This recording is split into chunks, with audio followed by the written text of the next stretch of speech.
Hello and welcome to my YouTube channel. My name is Ade-OLUWA, and I want to be in my previous video. I talked about how the question was, how do I cope with loved ones who are controlling? And I said I was going to continue in another video, and this is it. How do I cope with loved ones who are controlling? Part two. The first thing you have to do is accept that that is who they are and they are likely not to change. And even if they can change, it is the ball is in their courts. You just accept and understand that this is the way they are and don't try to change them. The next thing after that is distance yourself emotionally, because before now you've been fighting it. You've probably been enabling them. You have been confused. On one hand you love them, on the other hand they're controlling you. You feel controlled, you feel manipulated and all of that. So once you've accepted that that is who they are, so what do? I would advise you keep your distance, but it's not always possible to keep one's distance, because if you're financially down, or in this lockdown where you have to be indoors and you live with these people, these are the people you have to cope with, then you just have to find a way to handle it.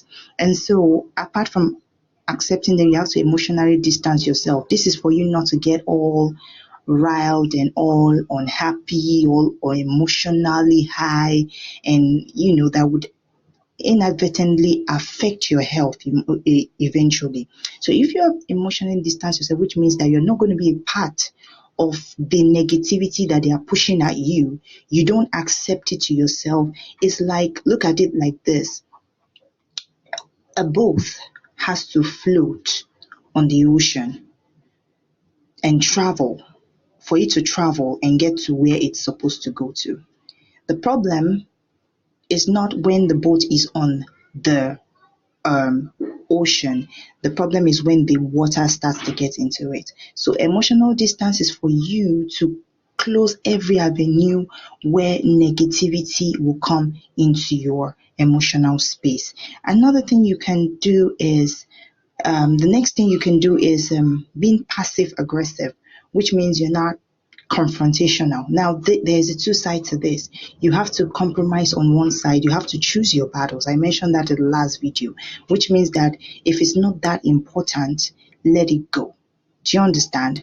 And in a place where it is very important, you've thought about it, you're like, I'm not giving up on this one. Then at that point, what you have to do is not be confrontational, but be passive aggressive, which means be polite, but at the same time be firm. And once they get emotional and they start to bring up issues that has nothing to do with what you're discussing, understand that they are not listening to you. Withdraw. Do you understand? Retreat. And then think of another way to come to them. This time around, bring an angle that is beneficial to them. Now, if it's beneficial to them, they are likely to agree with you. So you have to bring an angle where they will benefit from it. Now, that might work, that may not work. It's like something else to try, And every time they concede to your wish, now I'm talking about when this person is an authority over you, and at the same time somebody you have to live with, somebody you depend on in a way, anytime they concede to your wishes or to what you need to do, that you have a right to do, thank them for allowing you to, even though you feel like, why should I thank them? It's my life.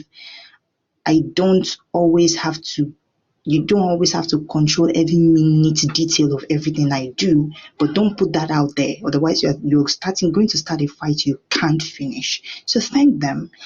And that's that. And understand that you keeping quiet and you retreating does not make you a coward. You stoop to conquer. Do you understand? What you're doing is stooping to conquer. So when you retreat like that sometimes and you don't say anything, then they kind of feel guilty. They have time to think about it, and then maybe they now come to you and say, you know what, it's not that I'm trying to do this, it's just that, you know, I had to rush through all of that, really. Very sorry about that. Well, that's it. Please subscribe to my YouTube channel. Click on the notification bell for more videos. Stay safe. Shalom.